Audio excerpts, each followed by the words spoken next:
Music.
Welcome everybody to the Hackathon for Good final presentations event.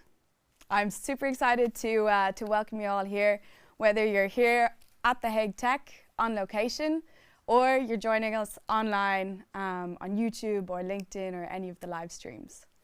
My name is Leisha Rogers. I'm Community Manager for the Hackathon for Good and I will be your host for today. It's so nice to be here at this moment. All of the work that's been put in up to now by the team to get us here, by the hackers in the past 48 hours, and everybody else who's been involved.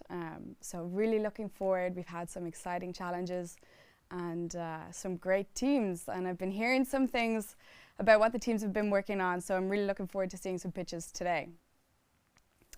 But let's go back to where it all started.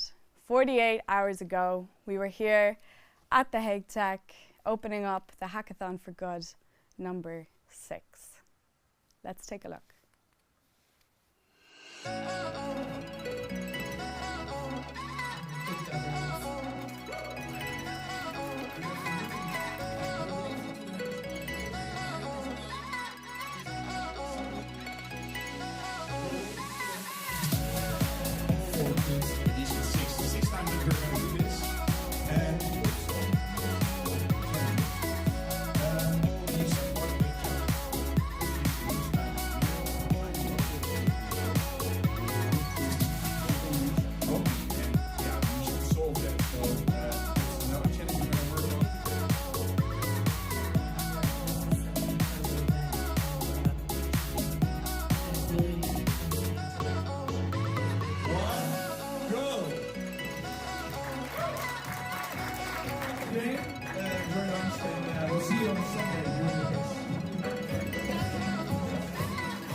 So how cool is that? We had that big red buzzer moment when the countdown started, the 48-hour countdown. We sent out the challenge briefs to all of the teams and you got stuck in. On Friday afternoon then, everybody was hacking away, talking to the mentors that are here to guide the teams, figuring out what the use cases are, how they can help out with the challenges. And then into Saturday. Saturday was the big day. We had some teams on location here and I don't know how stress levels were, but there was a lot of coffee being drunk last night. Some teams stayed here. I would say slept here, but I don't think they did much sleeping. And then this morning, in the last hour, all of the teams have been in the round 1 pitch event. And that is where they compete against the other teams who have been working on the same challenges. And from that round, we're going to have a challenge winner for each challenge. So now here we are today where the challenge winners are going to pitch to our final jury so that we can find out the overall Hackathon for Good number 6 winner. So really excited to hear the pitches from the challenge winners today. And first of all, to bring the challenge owners in to introduce that. So, the Hackathon for Good. We love data. We love numbers. We love numbers, so let's look at some numbers. It's the 6th edition. We have 4 challenges. More than 100 hackers registered for the Hackathon for Good this year, and they come from all around the world. And that's the great thing. Today we have people here live at location, and then we have people joining from all around the world online. So hello to everybody online. Great to have you here. I don't know what time zone you're in, but I hope you've had some coffee if it's the middle of the night. And 22 countries, 4 continents, and as well, big shout out to our 11 mentors and our 13 jury members. So that's the Hackathon for Good in numbers. As well as hacking for good, there's also some prizes, some reward for the efforts gone in. So if you're our overall winner today, you will walk away with a €1,500 cash prize. And then every challenge winner as well has the opportunity to to follow up potentially with their challenge owners if they really like the solution. So those discussions can also be done as well. As well as that, we will have bonus prizes. So even if you're a team that isn't a challenge winner or an overall winner today, there are prizes for other traits that you've shown, other skill sets, if you were really good at working with one of the criteria set out in the bonus prizes. So stay tuned to see if you are one of those winners as well. Now, let's invite the challenge owners, so the organizations who brought the challenges to the Hackathon for Good, who just spent the last hour listening to the pitches from all of the teams and deciding who they're going to pick as their champion. First of all, I'm going to invite Irakli from Unicre to introduce the challenge, his challenge. Irakli, how are you? I'm very well. How are you? Good, very good. Nice to have you on location here today. Could you give a quick introduction about what your challenge is, and then the team, the winning team that you chose? Thank you very much. And first of all, before I introduce the challenge, I would like to thank all of you guys for organizing the 6th edition of the Hackathon for Good. It's been going extremely well, and I've had a privilege to be part of this initiative for, I think, almost all 6 years as a challenge owner, as a jury member, again as a challenge owner, and every year we try to support you because we believe that the initiative, the stakeholder network, what you are building, inputs what you are making makes a real difference. And this is what United Nations and our Center for Artificial Intelligence Robotics, which is actually located in The Hague, values very much, and we very much value this kind of expanding network which you are providing and building together with all of us. And now about the challenge itself, we, for now 3 years at the Center for AI and Robotics, are running a very global, very international project called AI for Safer Children, which aims to empower law enforcement officers all over the world with AI solutions to combat sexual exploitation and abuse of children, which is a growing, large, and hideous problem. Law enforcement officers cannot solve this issue, cannot combat this issue without technological solutions. And AI, being a cutting-edge technology, fast-growing and extremely powerful, is one of the solutions which actually supports their work. The challenge was, at the parallel, what is happening is that with the with fast development of artificial intelligence, while it has a potential to solve problems, it also has a potential to create problems. And one of the bigger problems actually in the area of child abuse materials is that AI generated fake child sexual abuse material. And our challenge was for the teams to actually create a detector which would detect and which would actually differentiate fake for real images, so that law enforcement agencies and officers can work more effectively in this regard. Now, we do fully realize that hacking such a problem within 48 hours is impossible task, and it's very difficult task.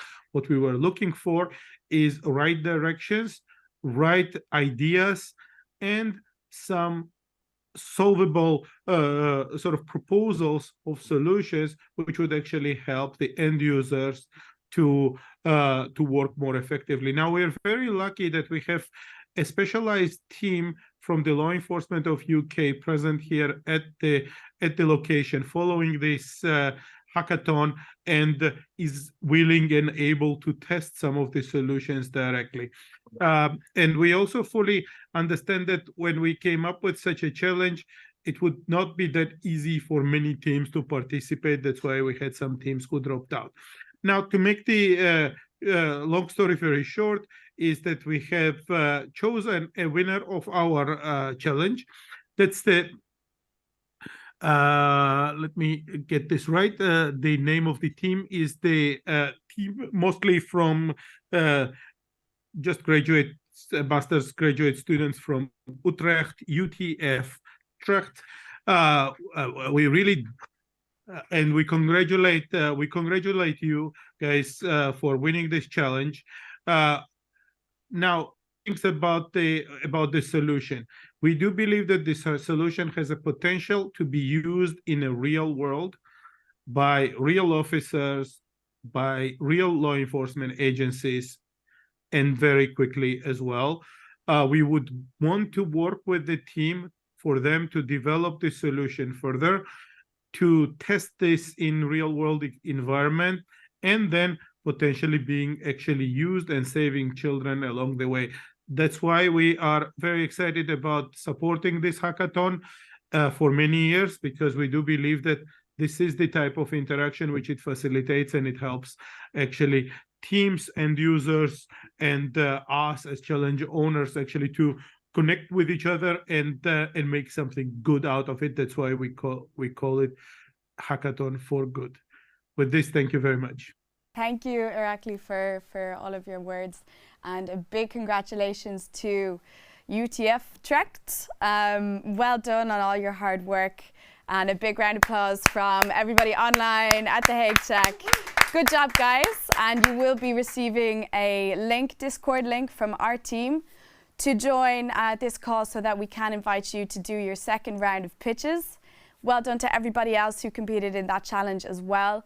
It was really interesting, as Irakli said, that we had some police officers here at the location to actually be able to talk to the teams about how they could use one of these solutions and really about the impact that it's going to have. And that is what the Hackathon for Good is about. You can really see how these, I think UTF treks, they have quite a technical skill set.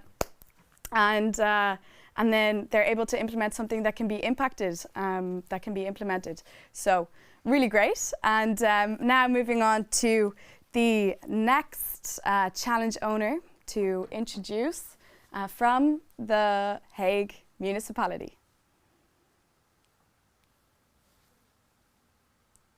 Hi, Zarian. We can't hear you. Can you unmute your laptop?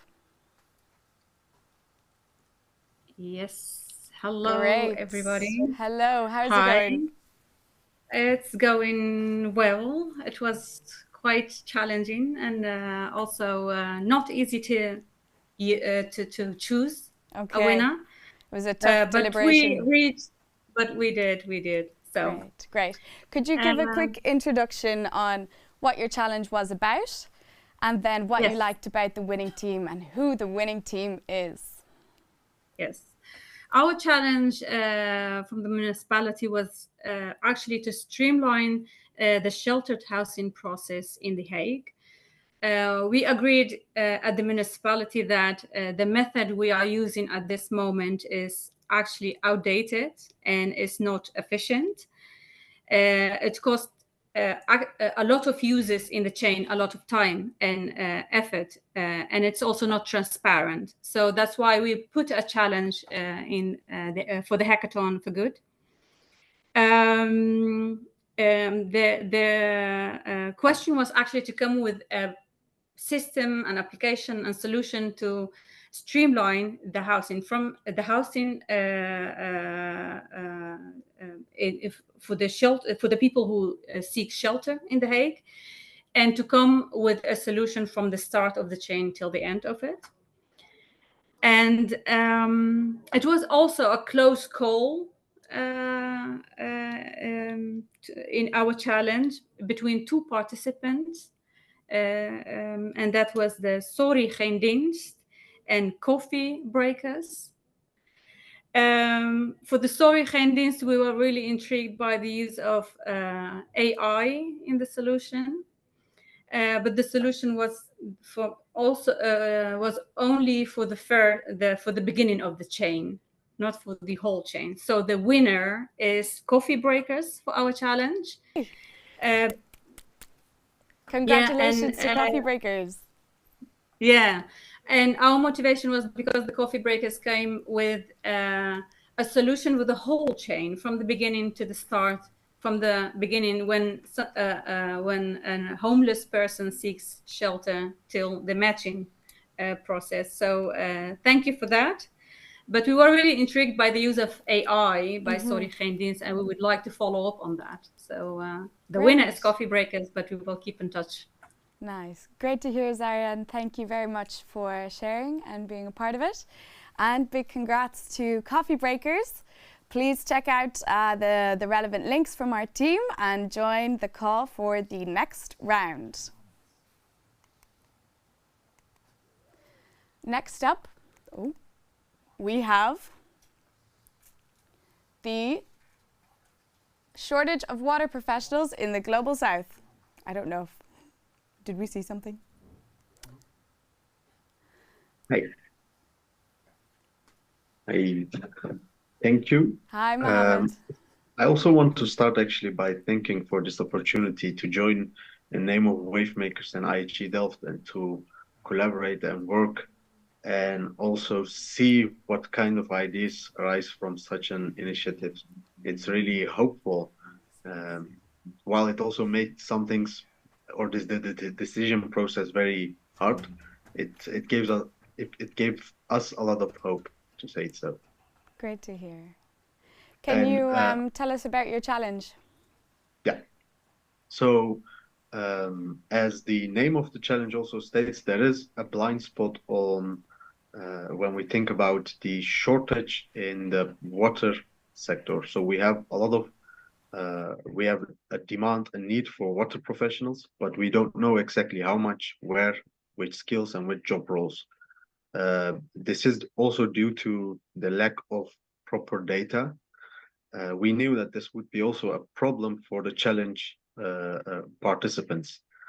So our goal with this was to see what kind of creative ideas the participants, the teams came up with to deal with such an issue.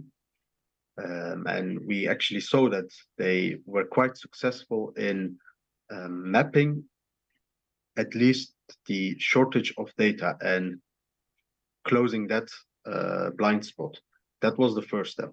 After we closed that blind spot, we can of course go to really creating the tools to find out where we need to get the data with AI, which is part of the solution.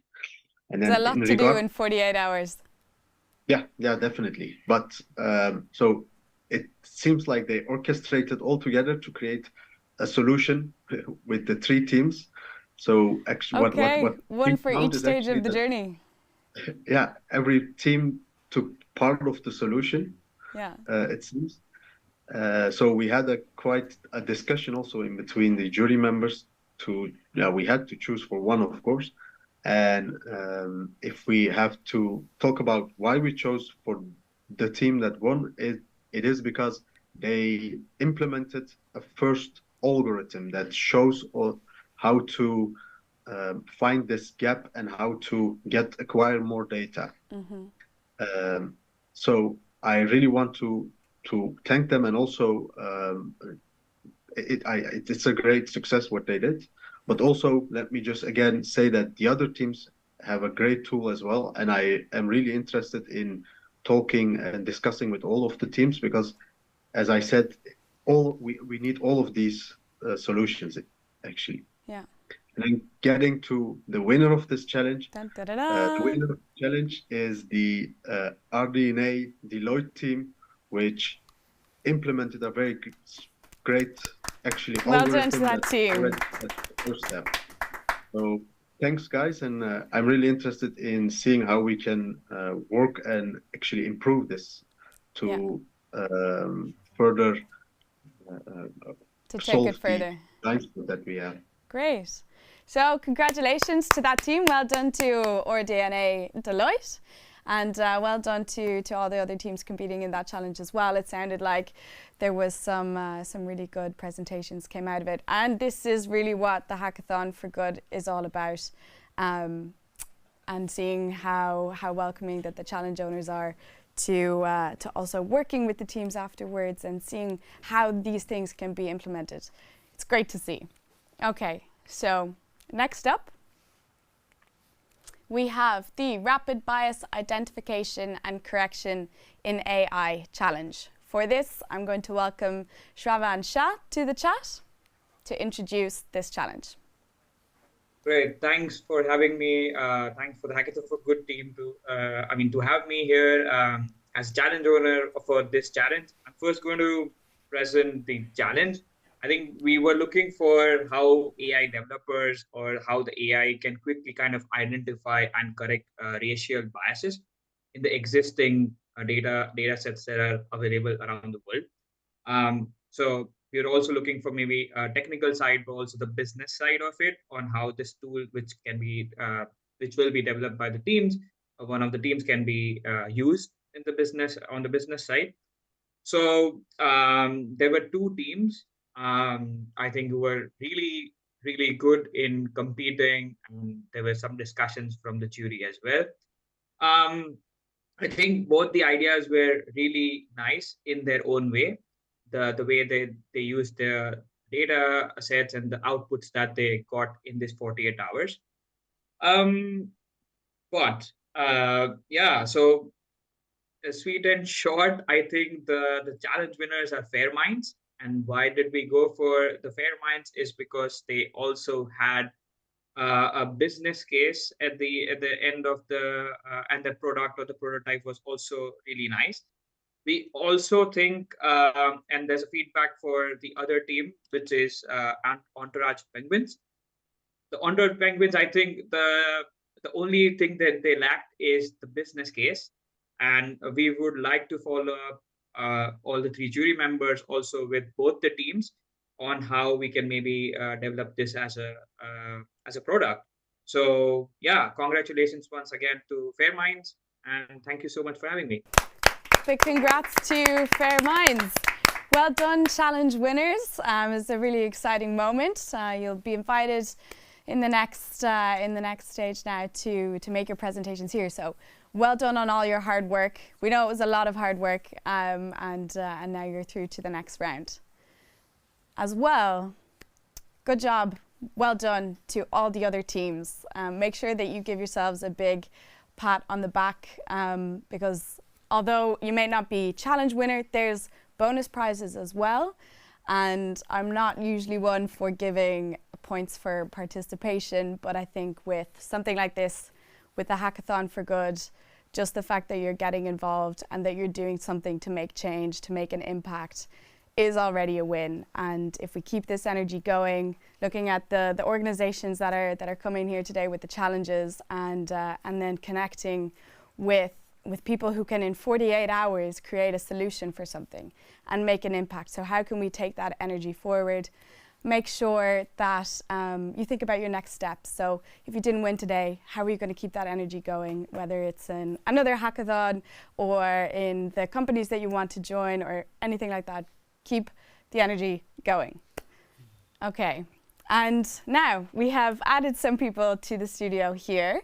I would love to welcome our final jury to the studio, and we'll start with Jill. So let me pass this to you, Jill Wilkinson. Hi, Alicia. How Good are to you see doing? you. Yeah, it's great to be here again. I think this is my fourth or fifth time back in the studio as part of the jury. You're a veteran of Hackathon for Good. Yeah, I'm a big fan of Hackathon for Good. I think it's really great to be here again. And I do have great appreciation, as you said, for all the teams who spend their effort in doing good for the world. And I think that's where we all have to be spending our time and effort. So it's great to see these people working with their unique skills. Yeah, exactly. And as jury member, What are you going to be looking for today from the teams? Yeah, so for those who don't know me, I am the director of the Hague Humanity Hub. It's a platform that supports the ecosystem for peace and justice here in The Hague. Yeah. And so I'm specifically going to be looking for, how good is it? How is it actually contributing to good? Yeah. So impact will be an important thing for me, but I also have a business background, so I'm going to be looking at the business case, a little bit less understanding of technology. Yeah, but that's important for teams to think about. The criteria and the business feasibility is one of them. So listen up to what the judges say, and we'll pass to Bram. How are you doing? I'm fine, thank you. Yeah, good to hear. Maybe you can share a bit about your background and what brings you to Hackathon for Good. Yes, for sure. My name is Bram de Bruin, and I'm co-founder of the Security Innovation Stories. It's a platform or a community where we share innovations in cybersecurity to the audience. We make it more visible, innovation. And next to that, I'm the owner of a boutique consultancy firm in innovation. We innovate in tech. And of course, that's also the thing I'm going to look at, the technology part. Yes. So if the model is right, I have a big background in business, but also in data science. So that's what I'm going to do today. Yeah, looking out for the technical side. Exactly. Nice. Okay, so let's pass to Deborah Allen Rogers. You also joined and opened our opening ceremony on Friday. So great to have you back. Thank you. Thank you for having me. It is such an honor to be here, and I say it over and over again about how much I love this community and how profound I think the work that everyone does. I'm co-founder of Find Out Why. We're an international NGO. We promote digital fluency for a more peaceful world, and the things that I'll be thinking about a lot is the arc of the future in terms of generations. We think a lot of about younger people and how they're going to have to live with the solutions to the problems or live with the problems that we have right now. And so I'll be focusing on the sort of feasibility of their ideas in terms of really truly impacting a better future. And we're coming from civil society perspective, working with academia and government as well. So, and I think you were probably going to ask me about my experience. Yeah, you've had quite a journey with Hackathon for Good. Maybe you can share where you started. And so my co-founder, Elena Kjell, and I were challenge owners 3 years ago, and our challenge was Deepfake Alert. And it's funny to think in 3 years how much has changed. And so that's something that interests us as well, is how quickly this sort of sector, the tech sector, if you will, moves. And then last year I was a juror, and I had the good fortune of being able to participate from New York City, which is the hybrid aspect of this, the online, offline, no line. And that always shout out to everybody online. I mean, we at Find Out Why, we work around the world, and we are based here in the Netherlands. So it's something we really truly believe in, this hybrid environment going forward. Yeah. And then now this year I'm a grand juror. So I appreciate the recognition and the chance to be a part of this group. So I feel like it's very good fortune for me as well. Thank you so much for being here. The contribution from all of you. It's great to have you here. And now we will dive into the technicalities of what's coming up. So we have soon some pitches coming from teams. These are the criteria that they will be scored on. So the three big hitters, 75% of the marks are going to be made up of these three criteria. First of all, the concept is 40%. So is the concept, is it a solution for the challenge, and is it more than just an idea? That's 40%. Then the prototype, have the team provided a prototype, and does it work? That's 20%. And then the technology. So are they working with a future-proof technology, and are they taking into consideration the legal, ethical, security aspects as well? So those are the top three. Then as well, we have product potential, 15%, business feasibility, and the wow factor, so that you have a little bit of pizzazz in your presentation as well. So that's how the teams will be graded. And this is the running list for the order of the pitches. So teams, take note. You will have 2 minutes to join the call, set up your presentation, share your screen, unmute yourself, take a deep breath, and then I will let you know when your 5 minutes of pitch time starts. And when it's running out, I will give you a signal at when time is up, and time will be up if you're mid-sentence, so watch out.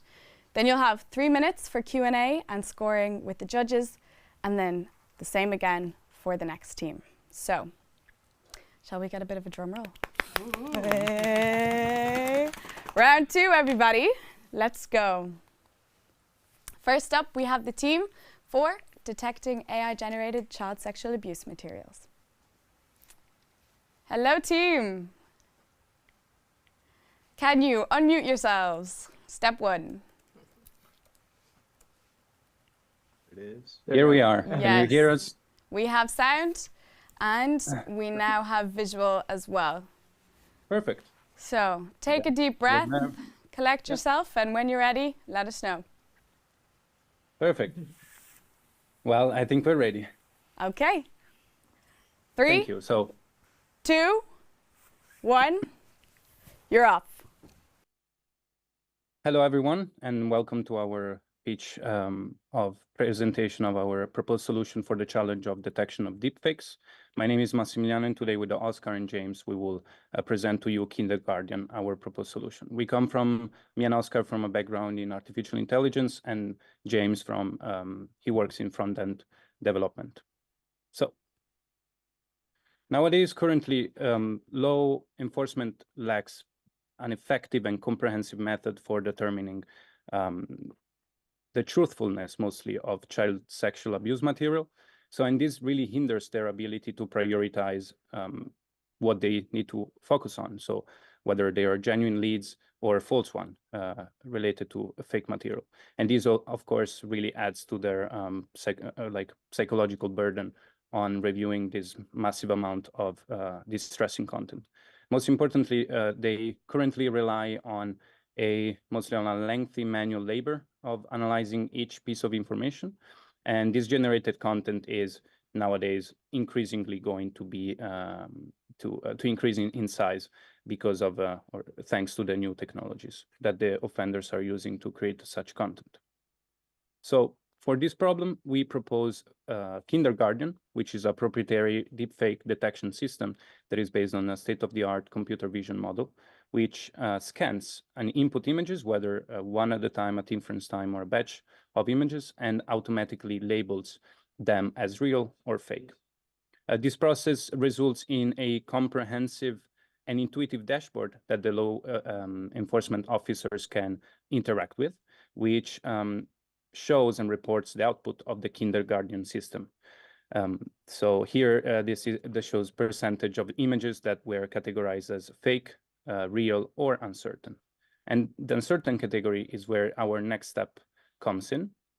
We introduce, as we highly value the human in the loop as a part of a design principle, we will have the officer that it will be able to complete the labeling process by only viewing a specific region of the image, as we will show very soon in the demo, while the rest of the image is blurred out. And optionally, if it's needed, the officer can also blur back and view the rest of the content. So for the percentage of all those images for which the model does not meet a certain detection accuracy threshold, which it is customizable by default by design in the detection system from the officers, we apply GradCam, which is a state-of-the-art explainability technique, which works by highlighting the regions of the image that are used by the models for making its prediction. So this is very useful. It really allows the officers to get a grasp of the transparency of the model when it's making the prediction. So we can move on to the demo that we worked on. So first off, this will be the dashboard that will be the first part of, or in a way, the output of our system, if it will be playing.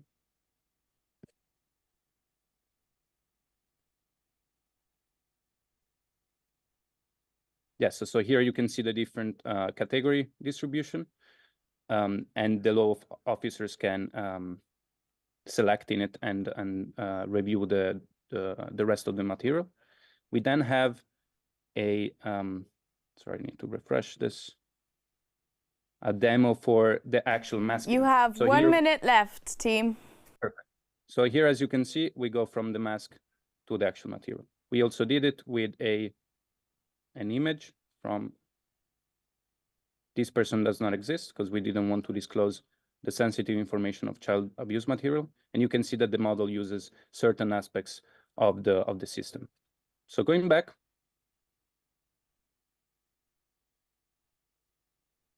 our system allows for decreased manual work and, most importantly, psychological burden. It works offline, so it runs locally, and it is an addition to the law enforcement's secure IT infrastructure.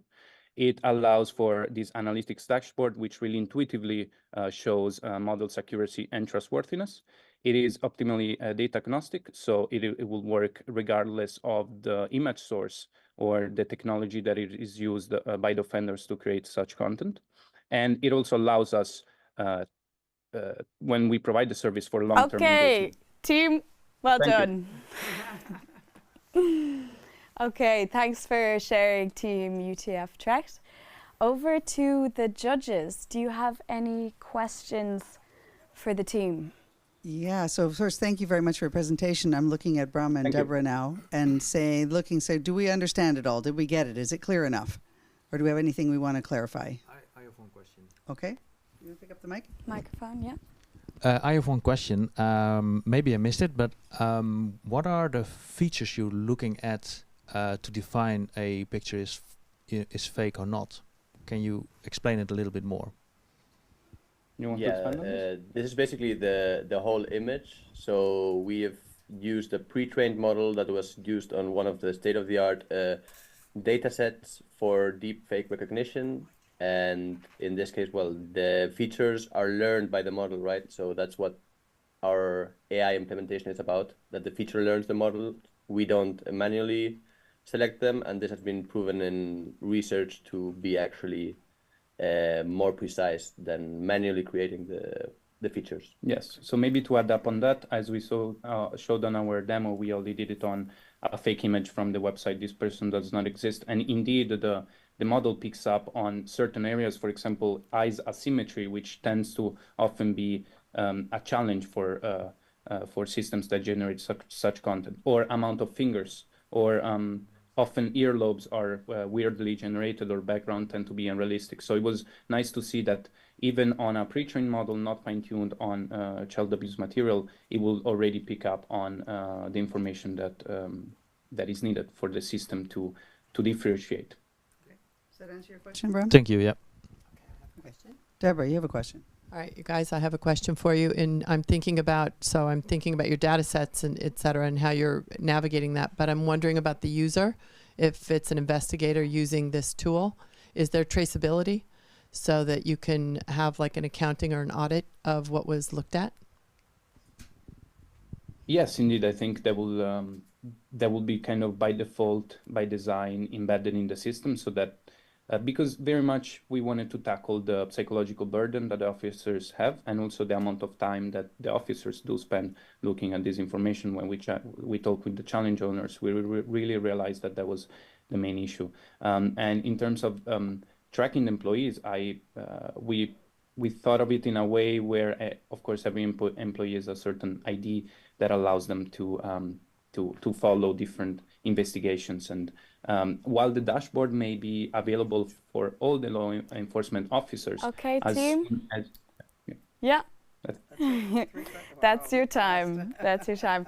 Thank you very much for sharing, and stay tuned for the other pitches and what comes next. Okay. Thank you very much. So next up, we have the challenge winners from the Municipality The Hague Challenge. Can we get them in the call, please? Hi, team. Can you unmute yourself? Now we can see your screen. Yeah. Hello. Hello. How is it going? Great. Are you ready to get started? Yes. Are you seeing our presentation? Is everything? Yes, it's not in presenter mode yet. And now we see presenter view. Um, You have 2 minutes, so take your time. Click the buttons you need to click. All is good. Exactly. Perfect. Okay. All right. Then I think we're ready to start. Okay. 3, Okay. 2, 1. Let's go. Hello, everybody, and welcome to our pitch. We are Team Coffee Breakers, and we are here to show you our application called Hackathon, which aims to provide shelter for everybody who needs it in a transparent and efficient way. If I can show us our team. We are 4 Master Geoinformation Science students from Wageningen University and Research, Anamika, and then I have Alejandro and Martin here as well, and myself, Petra. So to talk a little bit about the problem, right now the municipality of The Hague has a quite inefficient system of allocating shelter seekers to providers. All the data on the different housing providers is in separate Excel sheets, which are not in the same format at all. And they rely on very inefficient methods of communication. So the municipality communicates with the provider via email or phone, and they don't have any in real-time information about the available housing, which leads to time lags, and the people are not allocated to necessarily the best housing. So our solution to this is to develop an application where all 3 parties have a clear oversight of all the information that is relevant to them, and everything works in real time. So the idea is that we have a client who can submit a request to be sheltered through the municipality. The municipality then starts a case for this client and performs a matching based on different suitability criteria of the client profile, but also the different housing provider. Once this match is made, the municipality submits a request for the match, which then the housing provider can approve or deny. And this is all brought together in a central environment where each party sees a different interface. Right now, how it works is that we looked at the data that we were given, and we built synthetic data for both clients and the houses. In these data sets, we characterize clients according to different attributes, such as their age, gender, whether they have a family, whether they have been to prison, or if they have any mental health needs. And we also categorize the housing on whether they can provide assistance with any of these criteria. And then we perform a suitability matching. And now I will show you a demo of how our application looks like. And I will walk through all 3 user experiences, starting with the municipality worker who encounters a person coming into the help desk and asks to be part of the system and find shelter. So for each login credentials, we know what the person is. So for now, we just log in as the municipality worker. At the interface here, we have a couple of quick filters to just take a look at the situation in The Hague. So for example, if there is somebody walking into the help desk who is 22, male, and needs help with substance abuse assistance, we can quickly take a look at what's available in The Hague. And by available, I mean shelters which have open spots. Once we have an overview, we can maybe take a look at the different houses. We can also, okay, something is not working here. Okay.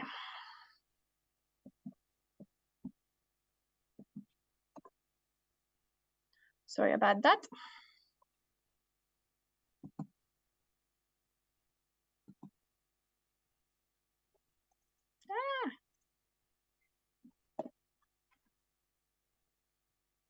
Okay, but the idea is that once we take a look at the different housing providers, we can fill in the form for the person. 1 minute left, team. Okay.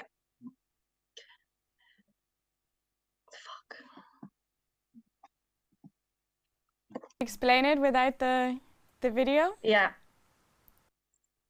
So we can look up whether the person is in the data set or not. We see that there is no ID for this person. So instead, we are going to fill in a form and initiate a case for this person. So we fill in the name, we fill in the birth date, we fill in the gender, we fill in any sort of additional need that they have. Based on this criteria, then we can move on to the calculation of the suitability scores. So we can find the ID of the person, and then calculate the suitability of how well this person's profile matches the different housing providers. And we can see here that this shows a map of all the different housing locations, which are color-coded based on how suitable they are for this person. Once that's done, we can select the provider with the highest suitability. Your time is out. Okay, thank you so much. Well done for dealing with tech issues on the fly. I know it's a challenge, but good job.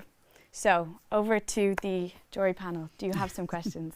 Yeah, actually, if you don't mind me starting with a question, I have a question about, it's an interesting process, like a marketplace, putting these things together.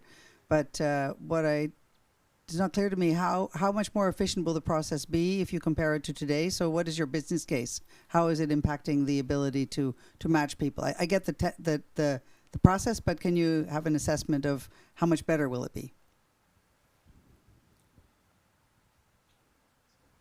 Because right now there is no real-time information on whether the housing providers have available spots or not. Everything is done by email. So sometimes the housing provider just messages or sends an email to the municipality, hey, we have these spots available. And then the matching is not really done efficiently. So the benefit of this is that the municipality has real-time information on the housing providers and which housing provider has how many spots, and just immediately send the request. So you improve the match and you can reduce the time to match, but do you have an estimate, like is it from 3 days to 1 day or? Well, the main bottleneck is how soon the housing provider accepts the request from coming to the municipality. Okay. But since everything is updated real time, that shouldn't take very long, ideally. Okay, thank you. Okay, Bram, Deborah, do either of you have questions? I have a question for you. Since you're tracking the data, let's say if I'm somebody who needs housing, I don't think you spoke very much about the safety of my information if I'm entering all that private information. If you could please speak about that. Of course, I didn't have time to show this, but on the housing provider interface, you do not see personal information about the people until you accept their case. So when you just have a brand new case coming in, you don't see their name, you don't see their ID, you just see how they score on the different criteria that you have for your housing. Based on that, you can approve or deny the request. And you only see more sensitive data after that point once the person is going to live at your provided housing. And this is also to facilitate the unbiased matching of shelter seekers to providers. Okay, thank you. Bram, do you have any questions? Yeah, I have one question. Thanks for sharing this solution, and also very happy to see that you finished almost the presentation. You also showed a architecture overview. The question is it not there yet somewhere in the world, a solution like this? I mean, a solution like this is employed for booking, a solution like this is employed for Airbnb, a solution like this is employed for all types of environments where you need to find a place to stay to somebody based on some type of criteria. I think what's important here is not necessarily the novelty of the solution, but the fact that we employ it to help people who are in dire need of help.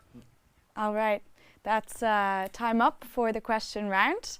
Well done, team. Thank you for presenting. And now to the next team.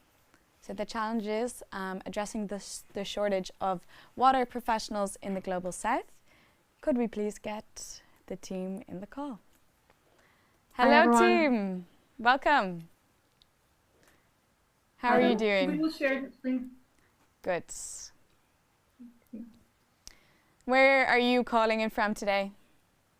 We're calling in from the Hague Tech. We're sitting in the... You're here! Oh, great. Hello. Nearby. Oh, yes, ORDNA. Okay. We can see your screen. It's not yet in presentation mode.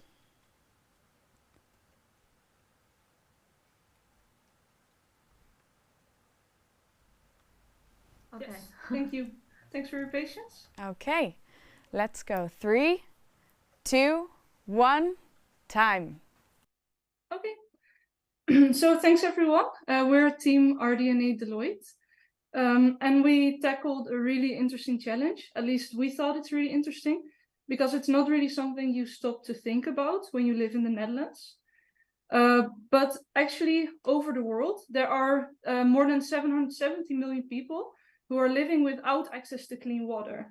And this is one of the key elements of survival. So this is obviously a really important problem. But managing that water, it will only become more and more difficult over the coming years. That's because of rising populations, but it's also because of climate change, more extreme weather events, and similar reasons. So it's especially important to have people who know, have the knowledge to tackle those issues, but also the people on the ground who can work on the implementations to help with access to water. But that's something where currently we have a gap.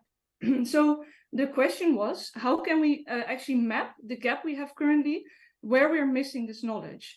And one challenge there is that the data about this is not really available. So there's not a lot of data about where are the professionals currently. And it's also hard to find data sets that have data about the water.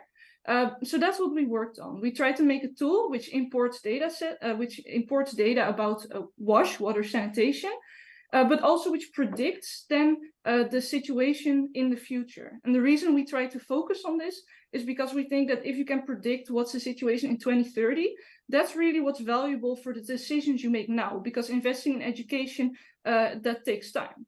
So that's why we focused on predicting data. And we did this by, first of all, retrieving data using APIs in a Python script so that we could easily get data from multiple sources in one place. Then we collected some features that we thought were interesting that might predict also the quality of water, such as demographic features. We made a machine learning model that could then make those predictions.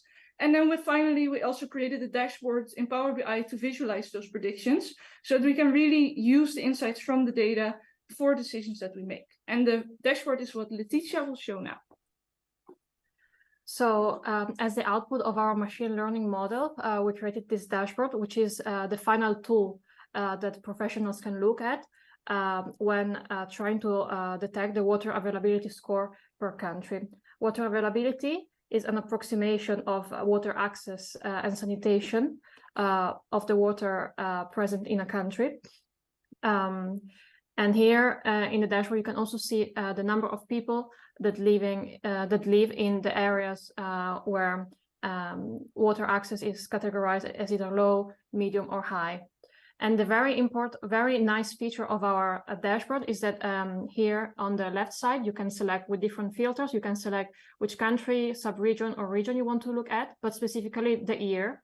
Since with the machine learning model, we calculated projections until 2030 according to data availability. And by selecting different years, it is possible to see how different areas will change according to the water availability score.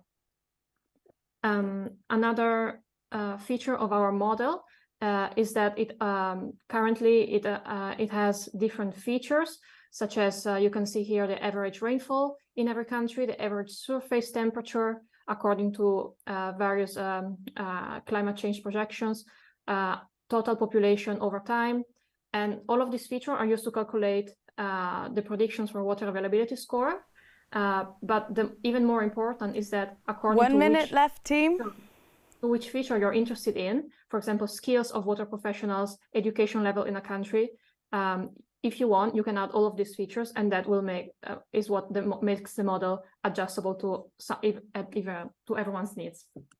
Yeah, so that's what we also thought about, because of course we made this in a very short amount of time. But we tried to make sure that, for example, we used APIs so that you can easily refresh data, and that this is really a tool that you can build further on. And we think especially the right side of the slide about the contributions that others can make is important, because we want to highlight that you can use this tool now to, for example, you can enrich it also with insights from water professionals. So you could add additional variables that they might find interesting. Or you could, for example, when you make your predictions, you could make certain scenarios that you can see, okay, what happens if we would set education levels to this, for example. So we think that in that way, this is hopefully really a tool that can be used. Time. And that's, it can really help to show the gap of water professionals. Thank you very much. Thank you. Thank you, team, for sharing. Okay, jury members, what do we think? Yeah. What about you, Bram? Do you have a question about the technology behind this? It sounds like an interesting one. Yeah, I really liked your clean approach. Thank you. Thanks for that. It was interesting to listen to. I have one question about the professionals. You said, we can plug them in via an API. But did you find any sources around the professional shortage? Yeah, so actually, that's a good question. Actually, in this dashboard, we focused on the demand side because indeed, supply side is quite difficult to find data on. So we focus more on data about, for example, a GDP, population, education, and then also the data about the water availability.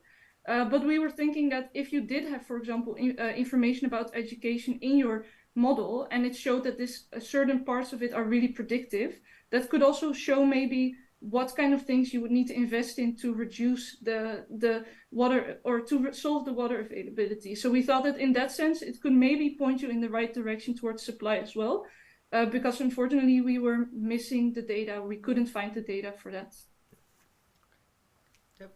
Thank you very much. Yep. Deborah. Thank you. That was a very interesting presentation. My question sort of follows on what Bram just said, was the idea of did you have access to the jobs themselves? Because the case was for water professionals as well. And when I think of water professionals, that's a lot of different jobs around the world, and data banks, there are job banks, et cetera, in municipalities for who they pay to do what. Did you have access to that info? No, unfortunately, we didn't have that info. We use now World Bank data and data that's collected from charities like the UN as well. So we used more, we try to use as future-proof data as possible. A disadvantage of using, for example, municipal data would be that it would still be in very disparate data sources. So it would be quite hard to refresh. And well, as you can see, we also couldn't find any of those data sources right now. Although you could perhaps integrate it into the dashboard by overlaying it, for example, over the current data. And that's also why we made the model so easy to plug in additional features, because if you have the data, this is a starting point, we believe. So if you have the data, you can easily add it in. So that's like we push on the button and you have the data as well as an indicator for the prediction in 2030. Thanks, team. So that's all. Why do you think about that? Yeah. And welcome to the ghost member who appeared in that team. We can't see you on screen, but there you are. Hello. Okay, thanks for answering the questions. Thank you, Jory. And stay tuned. Stay tuned, guys. Okay. Next team for the challenge, rapid bias identification and correction in AI. So let's get the team in the call. Hi, Fairminds. Hi, everyone. Is the screen visible to everyone? Yes, we can see your screen. We can hear you. Where are you calling in from today? We are joining from Eindhoven. Eindhoven. Nice. All right. Are you ready to go? Yes. Okay. 3, 2, 1, go. Hi, everyone. We are Team Fairminds. I'm Novonil and Arnav is my team member. We have come up with rapid racial fairness identifier and corrector. So here's the agenda of our presentation from an overview perspective. So a slight introduction background. So any inherent racial bias existing in the AI datasets out there leads to racially biased AI models, which are trained with those datasets. And the racially biased models lead to racially biased AI outputs. So the bias identification needs to be done either in the data phase or in the model phase, and it is absolutely necessary.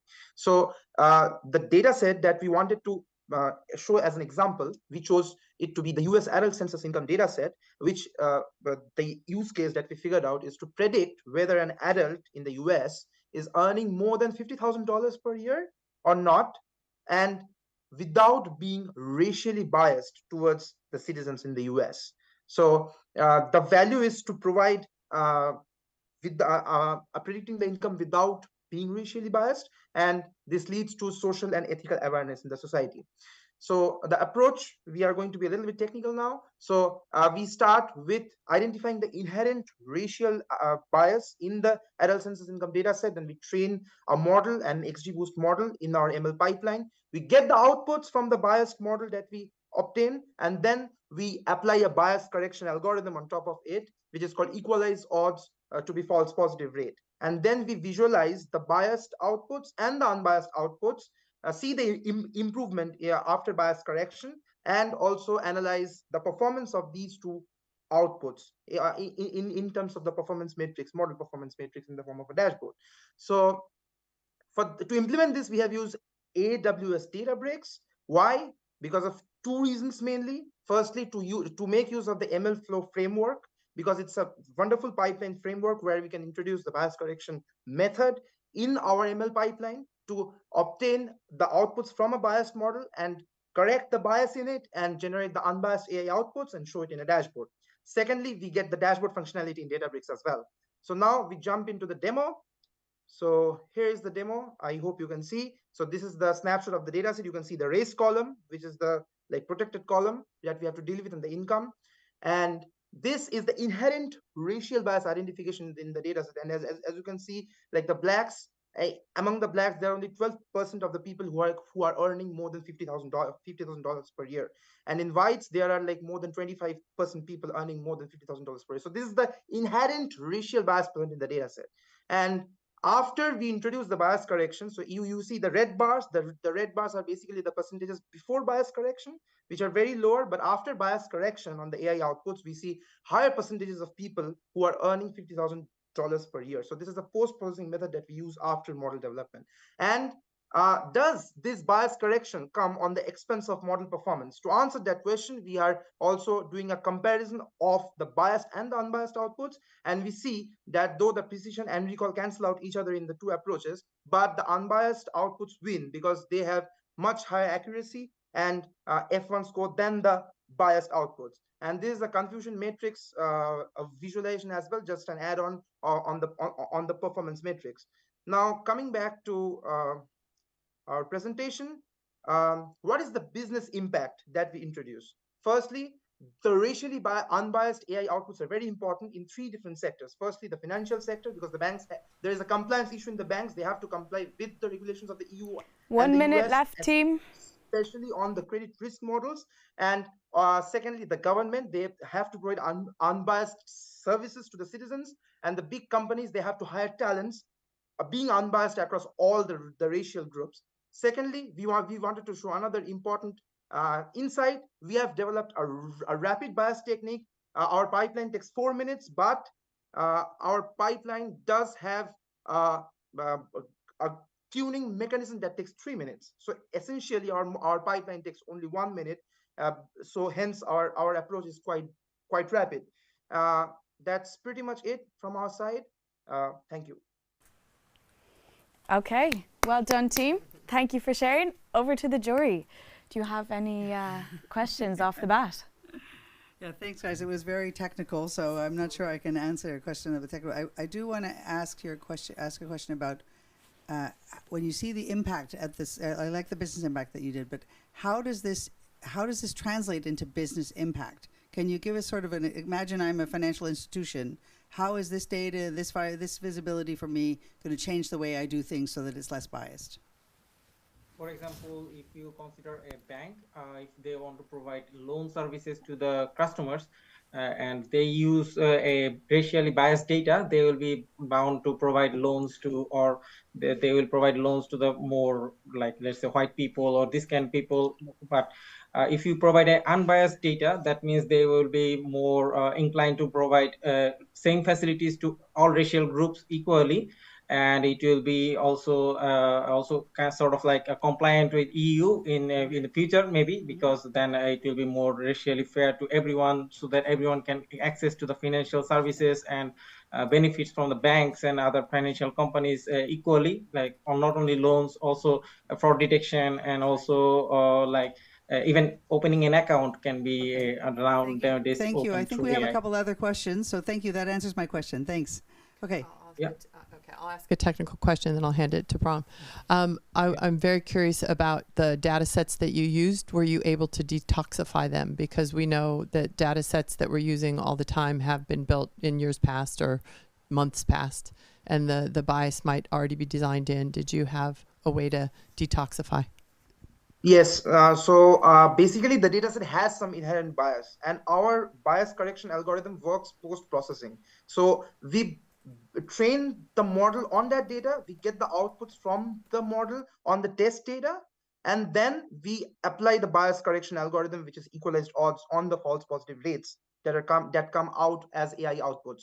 So our algorithm works after the model is trained to correct the bias in the model predictions. So it's a post-processing method. It doesn't change the data set, it changes the model predictions.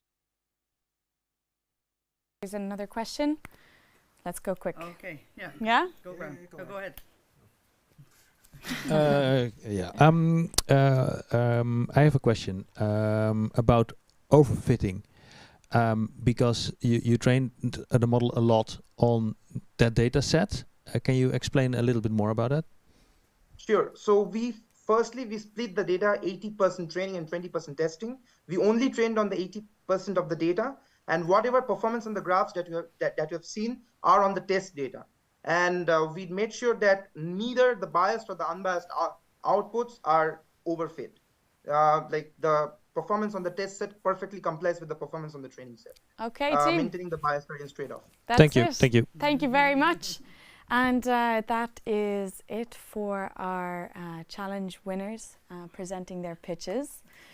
It blows my mind how much work can be done in 48 hours. A lot of really cool solutions there. And so next up, while the jury go and deliberate, and they have a very tough challenge ahead of them, we are going to listen to a guest speaker. So I'll invite the jury to move out and start their deliberation round. Thank you. In the meantime, we have Tim van Deursen joining us today, and Tim is going to take us on a journey to Africa, where he will be telling us about how he and his team from Hack the Planet work on projects to prevent human-elephant conflicts and poaching in Africa, the projects that they've been working on in recent years. Many of us want to innovate and contribute to a better, more beautiful planet. So let's learn today about how we can put that into practice in our daily lives. So I'll welcome Tim. Thanks for the nice introduction. Sure, this is for you. I have a mic on me, so I don't know. You have a mic, then you don't need it. I don't know. Yeah? Is it working? Nice. And I'll give this to you for your slides.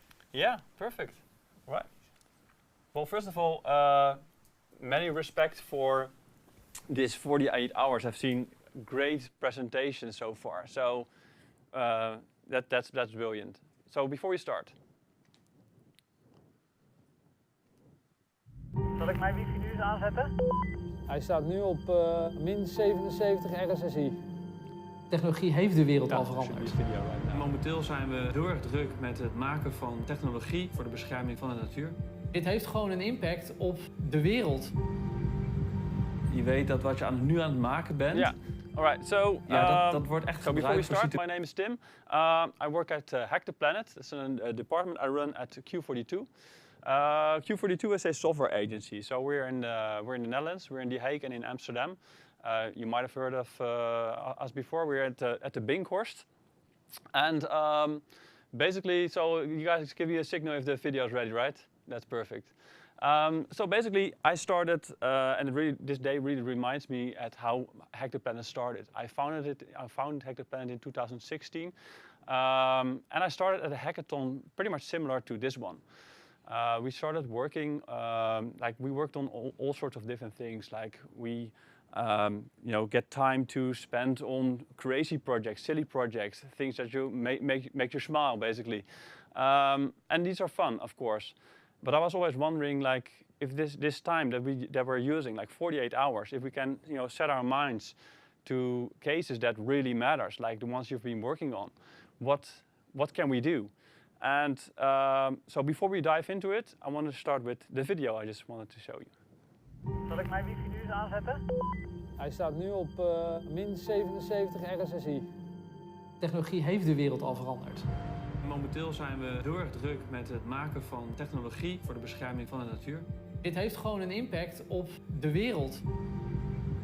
Je weet dat wat je nu aan het maken bent, ja, dat wordt echt gebruikt voor situaties voor leven en dood. There are poachers who shoot on site at these guys. AK-47 bullet, and this is a 4.5 air bullet.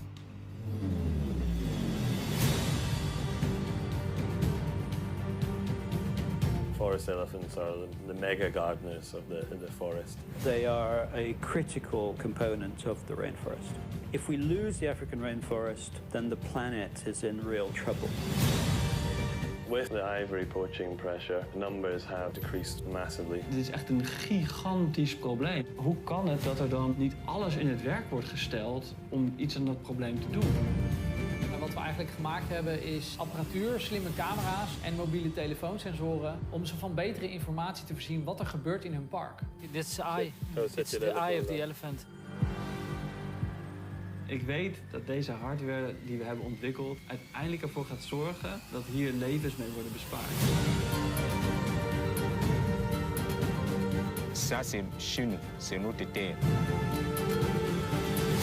We zullen moeten werken om die beesten te beschermen. En daar gaat die technologie nodig voor zijn.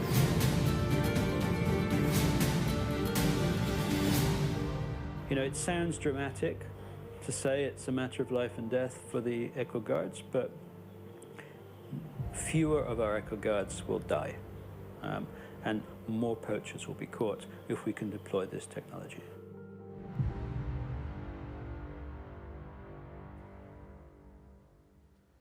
Right, so you've been just watching the teaser trailer of the documentary that will be out in a couple of months. It was about a project that we did in Gabon some years ago. And so, yeah, you might wonder, so is this guy like a conservation guy? But actually, I'm a software engineer. I started like way back, mainly Java development. So I worked all over the place on many different projects. And now I get to run Hack the Planet with my colleague Thijs. So you see us here in the makerspace, building awesome stuff. And like I just said, it all started with a hackathon. And I wondered, what can I do? What kind of things can I do that really matters in this 48 hours in this hackathon? And I started reaching out to organizations like World Wildlife Foundation and basically the organizations that you've been working for in the past 48 hours as well. There are many like these organizations. We have Red Cross, we have War Child, we have UNICEF, well, you name them. And I got in contact with Greenpeace and they told me, well, if you're going to work for something, Tech for Good, we have a challenge in Indonesia where there are a lot of forest fires going on. And we have teams on the ground trying to get these fires out. And it's super dangerous. So people are actually losing their lives over there. And basically, we came up with a full autonomous flying drone that can monitor the forest fires, making video footage, record air quality, stuff like that. And the reason why I'm telling you about this project, this was in 2016, so it's a while back ago. This was a catalyst for all the other projects that I have been doing. So the project that you just saw, where the documentary was made from, in Gabon, that was because I did this project. I realized when working with these parties, with these organizations, that there's so much to do, and there's so much with your engineering skills that you can do. So this is another example. When I started, talking to these organizations, I got invited to go to Zambia and talk to a ranger unit that is, out there in the field patrolling these areas where elephants are walking. And this, what you see on the photo, is a handmade gun. So I couldn't believe my eyes. So this ranger just, he came to us, he said, look how desperate these people are. They just go into the national park with a handmade gun. You know, it's super dangerous to walk around with that, with something like that. And they actually used it to shoot elephants. And, you know, my mind was blown when seeing this photo. And, you know, this is another photo. This is a photo from the newspaper. This is actually sort of like a private squad for like one of the last remaining rhinos in the national park.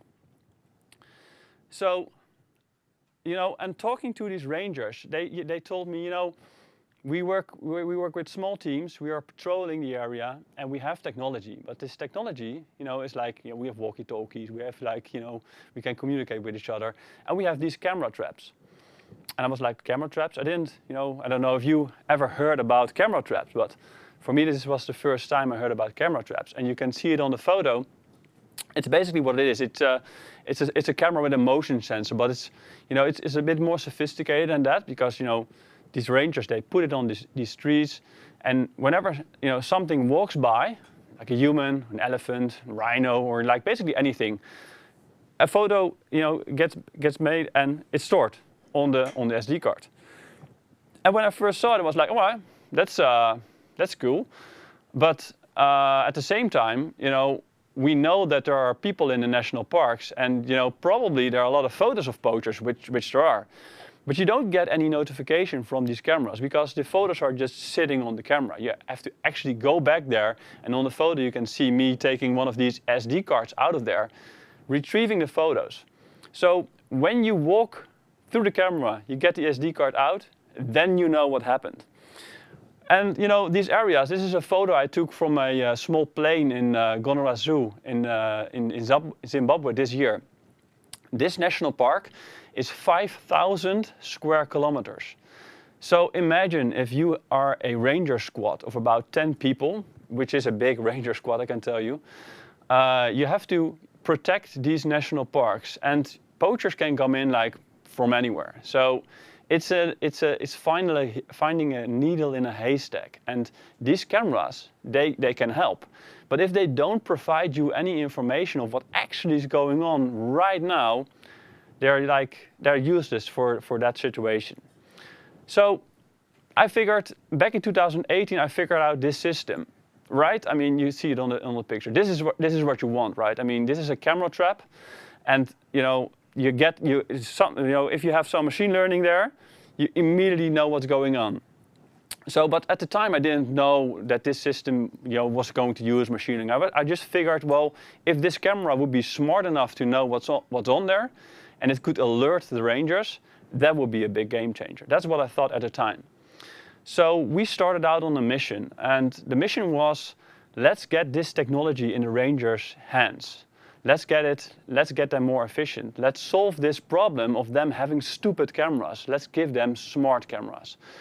So what we did, we created a little box. That's a box that you see on the photo. That's up in the tree. That box connects to a camera. So what we did is we modified these existing dumb cameras. They only take a photo. So what we did is we put a little chip in there. So every time the camera takes a photo, it sends a LoRa message out there, so that we know something happened on the camera. Probably it's taken a photo. So our smart box, it turns on, it downloads the photo from the camera trap, and then it processes it using machine learning. So we have different models, obviously. We can detect humans, we can detect rhinos, we can detect elephants. We have a combination of different models that we use. So depending on the situation where you are, depending on the national park, I mean, some national parks don't even have rhinos. Some national parks don't have elephants. So really depending on the national park, we can train a model and make the cameras that are in the national park smart. So you think, well, that solves the problem, right? But yeah, so the cameras, obviously, they only see in one direction. And poachers are smart as well. And I mean, like humans, like any other animals, they're like, can be lazy if they, you know, have to walk like for days. So most of the times, humans will walk on natural path. So if elephants are walking on a trail, this is a perfect path to take as a human as well, if you're walking for days in a national park. So humans do that, but not all the time. So you have to be a little bit lucky to catch a poacher on a camera. It happens a lot, but not all the times. So what do we do in situations where we cannot get a photo of a poacher? So I figured, what do all these poachers have in common besides, wanting to shoot an animal in a national park? They carry a rifle, obviously, but they also carry a mobile phone. So, and if you're like me, I mean, even now I'm sitting here on the couch, but I still have my phone with me. I mean, we're basically hooked on phones, right? Everyone's hooked on their phones all the time. Poachers as well. They sit in national parks, sometimes for days. They're just like us. They're watching movies, they're calling their family, playing games, and calling their friends. Or they call for extraction if they poach an animal. So to carry out the ivory from the national park. But they do use their phones almost all the time. That's what we heard when talking to these organizations and to the authorities that actually catch these poachers. They always have a phone. So what if we can detect a phone? So yeah, spoiler alert, this is also something that we created. And this was super difficult. We started in 2018. And we're naive and super enthusiastic and technical minded. So you as well might think, how hard can it actually be to detect the frequency of a phone? Well, I can tell you, it's very hard. But we managed to do it, and we have them actually in the national parks right now. We deployed them this year, so it took several years for us to develop it. So we started in 2018, and now in 2023. These are the photos that we actually took. These are the cell phone sensors that are in the national park. They work 24/7, they're solar powered, and they're scanning all the frequencies being used by mobile phones. We even have Wi-Fi and Bluetooth scanning in there. So this one is another photo as well. So yeah, you try to mount them as high as possible in a tree. So sometimes people ask me, well, what if poachers see these sensors? Aren't they going to destroy them? Well, good luck finding these camouflage boxes high up in the tree. And I'm talking about like 4, 5, 6 meters up in the tree. So it's a difficult task. So even this photo, I hope you can spot it, but it's a pretty close-up photo. Sitting pretty much high up in a tree. So, well, you have to be like, a good shootsman to get it out of the tree. And even so, that's gonna be, setting off some rangers to patrol. All right. Yeah. So there's a video starting in right now.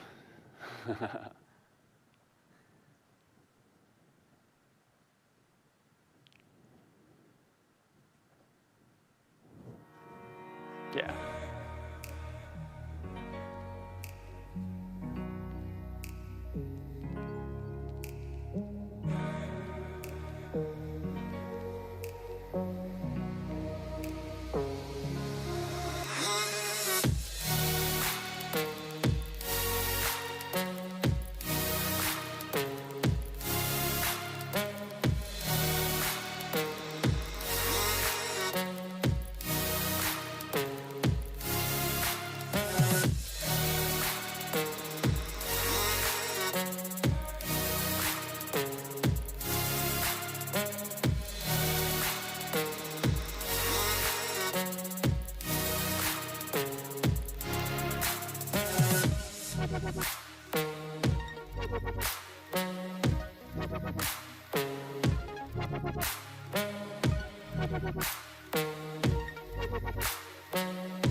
All right. Oh, yeah, that's better. Yeah, that's perfect. It stops. That's good.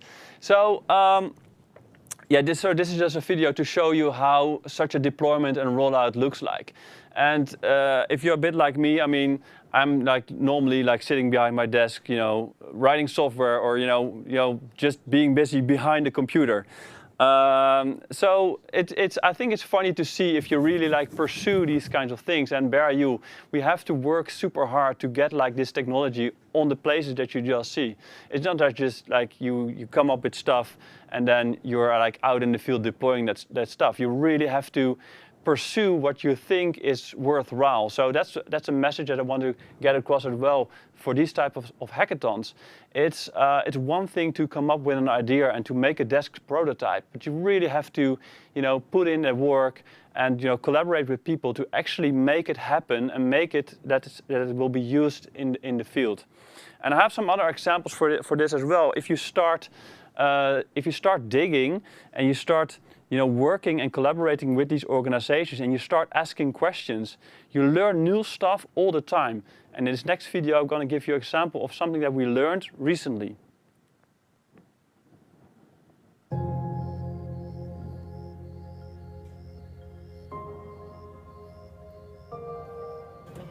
Donc ils ont fait la barrière de canal. Ce n'est pas bien, on ne va pas bien. On va maintenant mourir avec la faim. Pourquoi? Vos éléphants, ils sont là.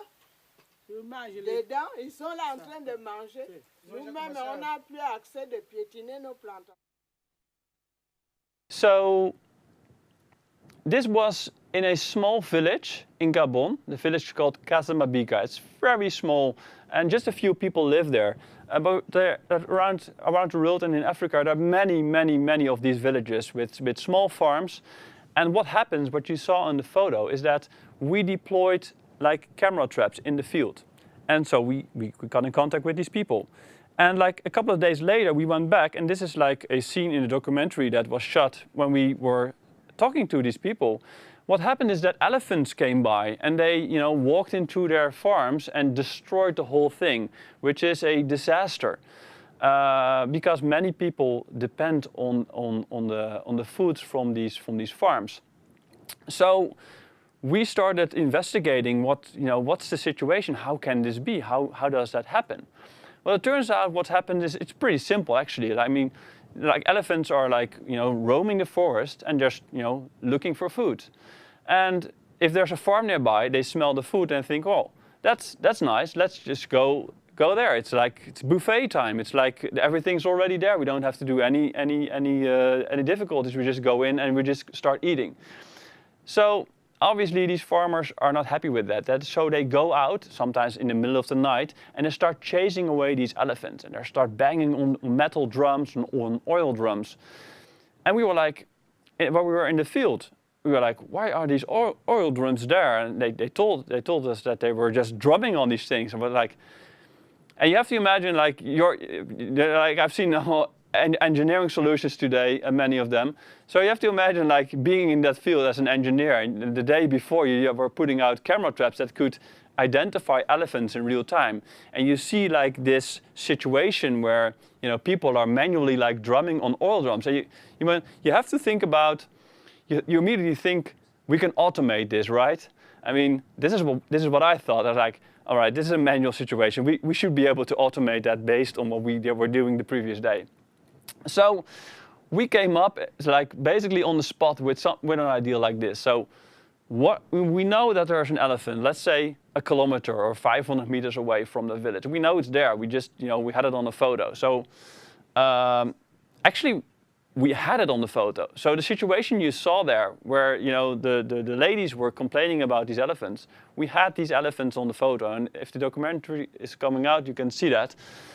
But this is actually what you want. You detected an elephant and you automatically alert them that there's a village and that there are people living. These elephants don't know that. They're not out there on the confrontation. They just you just think they have easy food. So you alert the elephants and you alert the village as well that they have to, be careful. So that's what we built as well. So you see we're pretty busy these days. An elephant alarm. So it's intended to alert the elephants, just to steer away from humans. Because what happens in these human-elephant conflicts is that if these elephants roam a farm, farmers sometimes get killed by, they try to chase away the elephant, and this often fails. The elephant kills the farmer. And then in retaliation, the entire village tries to kill the elephant. And this has happened a lot. It's a really big problem. Some people say it's even a bigger problem than ivory poaching. So we invented this system, and we are now deploying that. And actually, this is a photo of us in Zambia, where we deployed an elephant alarm like this. And it's very, very effective. There's a video of this as well.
All right, so this was June this year as well, deploying the elephant alarm in Zambia. So I just wanted to close with one of the quotes of my favorite character. Things are only impossible until they're not. Jean-Luc Picard from obviously Star Trek: The Next Generation. So I think that's basically what I wanted to get across. Like the things that you're doing. I mean, like I started with in the presentation, many respect for that, and I think that's super, super important. All the things that I just show you today, all the projects came from this one single hackathon. But I think there's one difference with the things that I did, is that I just started pursuing it. I started reaching out to organizations to actually deploy the things that we came up with. So that's really, and I think that's underestimated quite a lot. Like there is a need for everything that you guys have been doing and girls have been doing today. There's a need for that. So start reaching out to these organizations and don't take no for an answer. Just continue, because I got a lot of no's in the last years, a lot of them. All the things that I did, someone must have been working on this. Something has already been happening, this and that, and it's impossible. I hear that a lot. But I can tell you that if you continue, and if you just go on and try to get it in the field, you will eventually succeed. So again, thanks for joining hackathons like this. I really, really think that's awesome. And if you want to reach out to me, Hack the Planet, Q42. So I'm here still. So thanks again, and bye-bye. Thank you, Tim, for sharing, and great to round of applause. Yeah. Yes, why not? Thanks, Tim. It's really, really inspiring, and I hope also for the teams that joined today to see that. Okay, it's been a 48-hour hack, but what's the next step? Where can we go?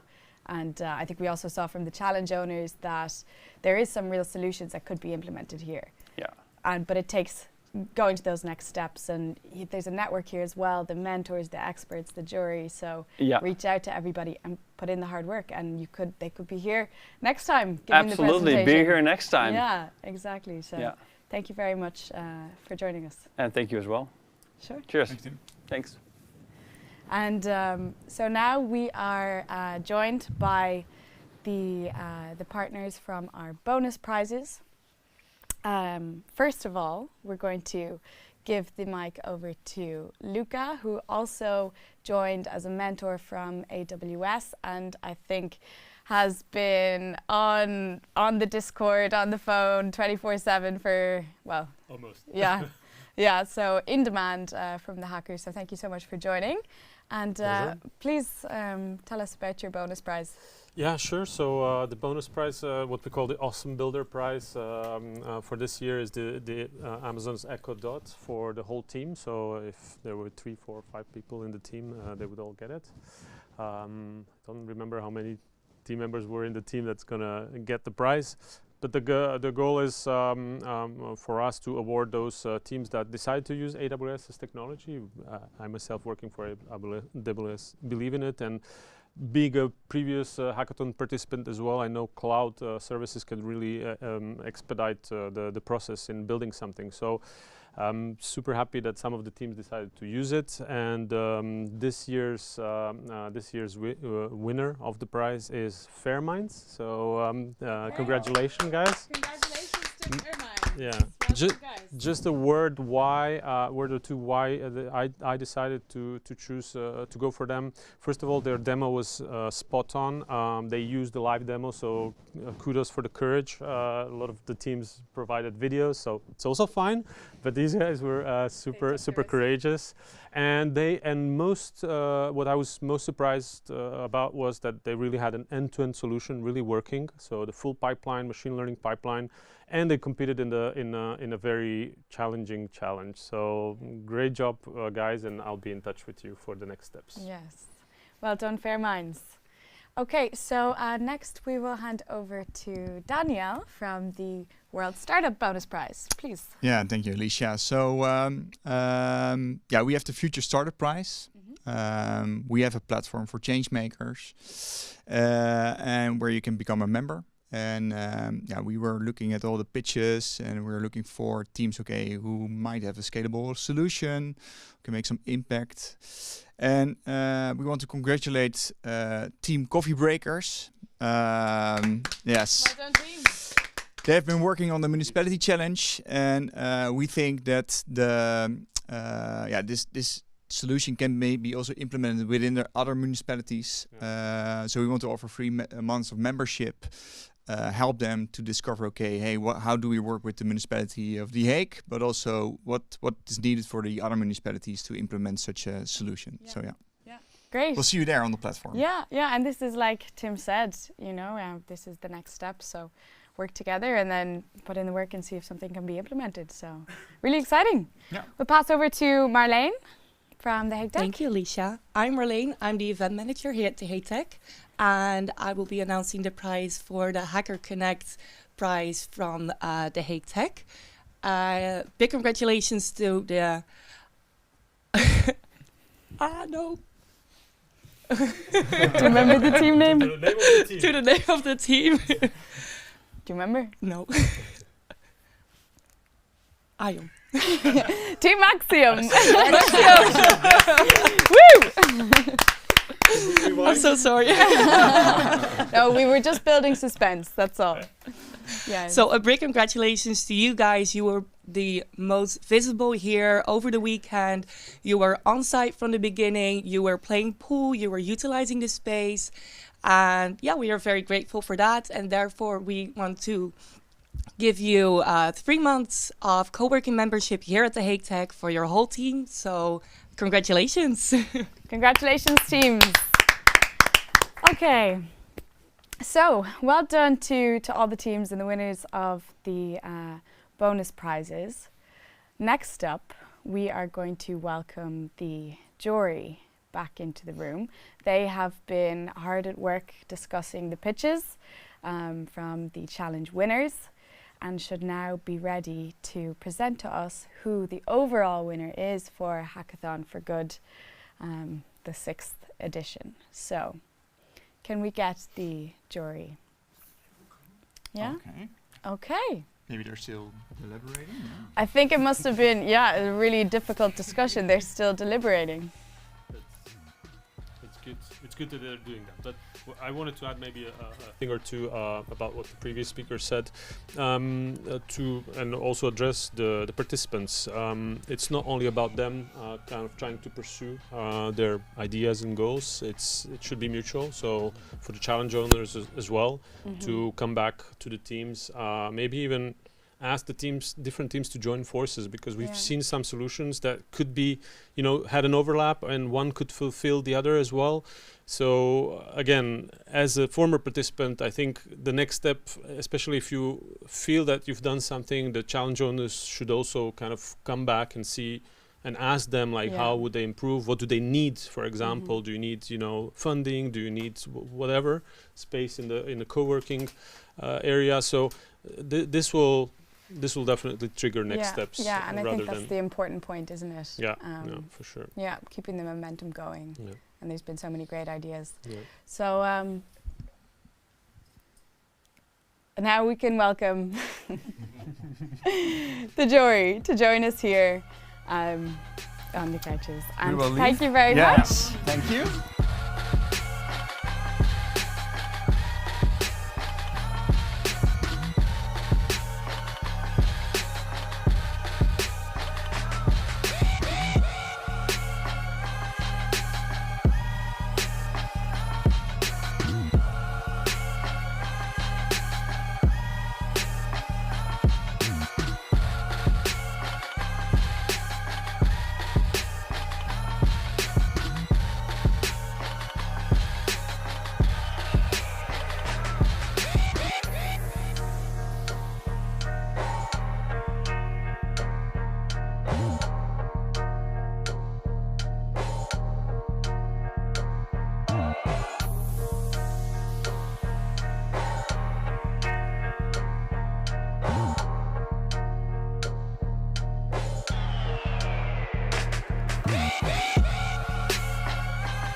Okay, the moment that we have all been waiting for.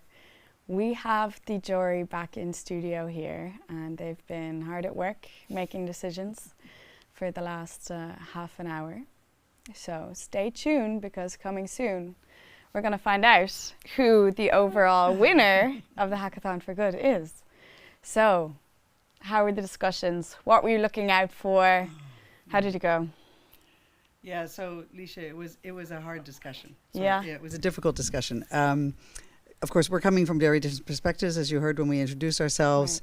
Right. We started out with sort of looking at do you already have a clear winner in your mind? And we had 3 different ones. Okay, yeah. So it wasn't it wasn't so easy, and we really had to sort of deliberate on what are the factors that we're evaluating here, and which ones do we think are better, why? But it also tells you it's really close, right? So it was not an easy discussion to actually go through. There's so much information that you shared with us, and you say we worked hard for half an hour. These teams worked hard for 48 hours. So, it's really, Yeah, so I want to say appreciation for all of that hard work that we are trying to distill into a winner with a lot of information. But we do have a winner. You have a yeah, winner? We do. Yeah. Yes. And why did you choose this team? What stood out? Are you ready? Are you all ready for the announcement?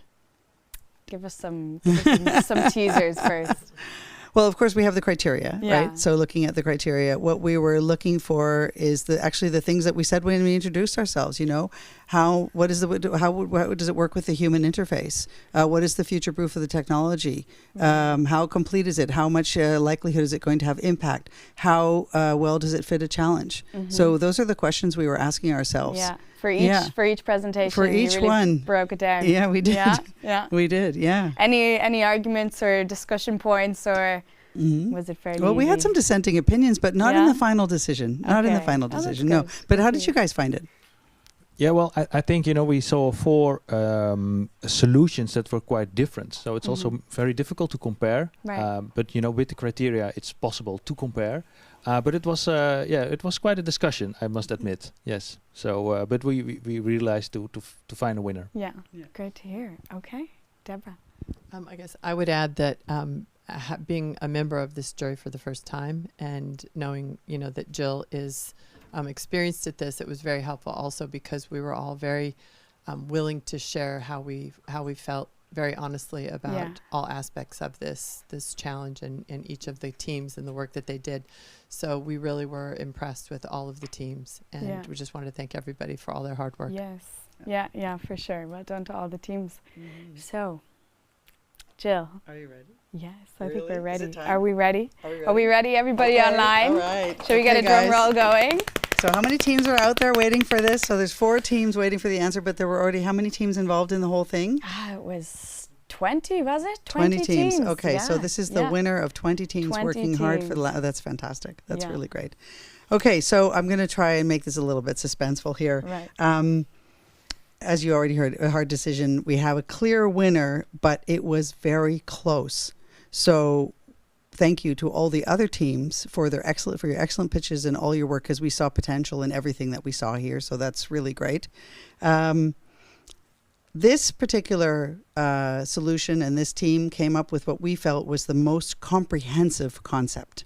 So covered, you know, as many bases as possible in the short term time that's available in 48 hours. They had a clear prototype that we felt we could imagine even using. So it was like, okay, yeah, we could see that, you know, working in reality. It felt like something you could do tomorrow. So that's pretty cool. We saw them use existing technology that we think that we'll be able to scale and build into the future. So that sort of gives a future-proof sense.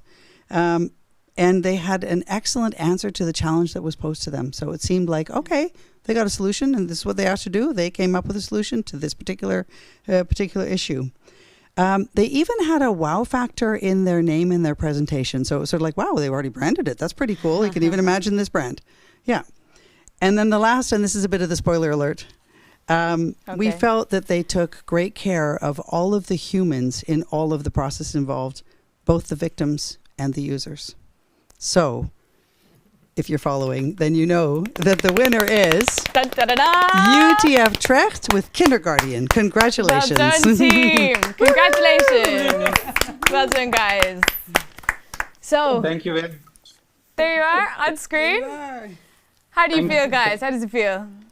Well, it's quite incredible, and I think we all feel very happy of the fact that we just wanted to tackle something that is very much of a problem, and you know, it turned out to be good, and it turned out that also the challenge owners are really, you know, interested in what we're doing. So it makes us very happy. We just wanted to do this to learn and to provide value, but yeah, it also turned out into something even nicer. So I don't know if you guys want to mention something. Yeah.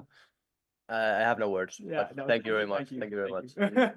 Like to see the smiles on the faces. Yeah. Oh, I cut you off. What did you say there? Did you add something? Good job. Like, I really like the other solution. Yes, indeed. Yes, they were.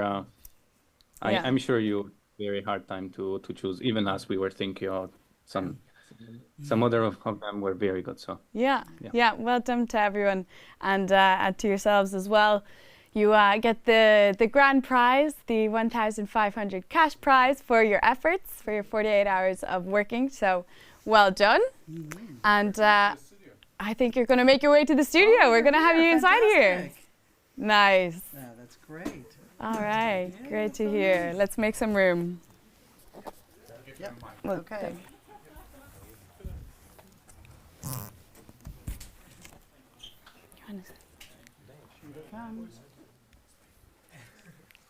All right. Oh, come on, guys. And you have the glasses of champagne. Come on in.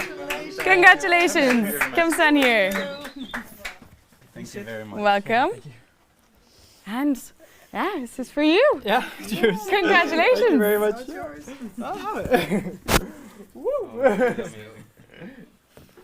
Well done. Well done, guys. Woo! Very nice. So, are you going to go home and sleep now?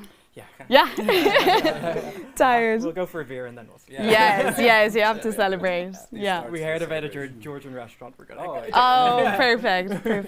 And if you think back on the last couple of days, is there, apart from this moment, a standout moment, something that will stick in your head from Friday, Saturday, Sunday? I think what we mic check. What we really appreciated was on Friday. Unfortunately, only me and Oscar could be here, but all the mentoring sessions and the people that gave their inputs, that was very nice. You can see that every time you work on something, people are always willing to help you, which is very nice, especially for these very important topics. So that was very nice, and the whole vibe, the whole opportunity was nice. I'm glad we didn't get stuck in the train today for too long, because we were about not to make it. So. Yeah, for anybody joining not from the Netherlands, the trains are a mess this weekend. Everybody's having trouble, but glad you made it. Yes, and thank you for organizing. This is truly beautiful, and only with this kind of activities, people really think about these concepts and push the boundaries to find solutions that are really useful, because I think a lot of money is invested in things that are not useful. So this is more important. Yeah. So thank you very Interesting much. to hear why you decided to join Hackathon for Good. Then what was Actually Oscar was the Yeah. Yes. Well, I heard about the hackathon last year, but it was unfortunately too late. So I just set a reminder on my calendar, and then I met these guys in the meantime, and I knew they could provide some value to any challenge that we would join, and then we just came together, and I just felt like we were all really motivated to take part in this year. Yeah. So great. That's the story. Great. Yeah, you heard about it last year and back again this year. So congratulations, guys. And now the real prize. I know you have your big check, but what's really important is the winner T-shirts that you're going to get. Well, I'll leave them here for you. One for you, so that you can always remember. This is amazing. Thank you so much. That you're Hackathon for Good winners. Congratulations! I wanted to do it live. And well, first of all, to all of you. So thank you. Very happy that. This has happened. And, congratulations. How are you, Jill? How are you? Solutions. Yeah. Fantastic. All right. Really Do you want to take a seat directly as well? Okay. Sure. Let's see. Where do you want to have a sit? Just sit. You sit by your tea. Nice. Where do you want me? Yeah, you can sit. Yeah. All right. So thank you to everyone for let me hop in here. Oh yes, please. Plenty space. For joining Hackathon for Good, number 6. Big congratulations to our winners, and thank you to our challenge owners here and elsewhere on location here, to our jury members, our mentors, the Hackathon for Good team. It's a year of work put into it to get to this moment, and it's so great to have everybody here, have the community here in person and online get together and make some impact. We're all, I think, change makers here. We want to make a difference, and it's great to bring the technical side of it, the techies here in the room, and think about how we can use technology for good, and thinking about ethical and legal security aspects, and like Hack for Planet with Tim, the amazing things that we can do when we use technologies for good reasons. So thank you to everyone. Thank you to our sponsors and our partners on the screen here. And please share your feedback, whether you're a hacker, jury member, audience member. we want to improve for next year to make it better, to have even more impact going forward. So share your feedback, please, and join for next year, because we will be back here, same place, maybe not same time because it's Sinterklaas weekend here in the Netherlands, so everybody wants to be with their families, but end of November, I think we have the date, maybe, yes, 2024, 22nd to the 24th of November. Join us back here next year. And for now, I think we'll all go and celebrate. Yes? All right, let's go.